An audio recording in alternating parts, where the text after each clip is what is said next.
Ara fa prop de 13 anys que vam implantar el porta a porta a Celrà i realment podem dir que s'ha consolidat. Tot i això, és un sistema que vol molt d'esforç per part no només de la ciutadania, sinó també de l'administració pública, que constantment ha d'anar fent campanyes i recordant a la població l'important que és reciclar i millorar el tant per cent del municipi.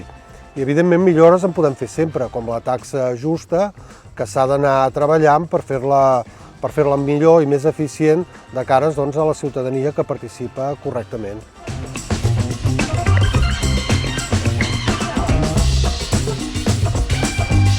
Esperem que després de 25 anys de porta a porta a Catalunya, els propers 25 anys serveixin no només per consolidar, perquè ja està consolidat el sistema, sinó per acabar-lo d'ampliar als prop de 1.000 municipis que hi ha a Catalunya per arribar al màxim millor. I això, per mi, ha d'anar acompanyat d'una nova llei de residus a Catalunya que fomenti el reciclatge, la reducció i la reutilització dels materials i el sistema porta a porta al màxim de municipis de Catalunya.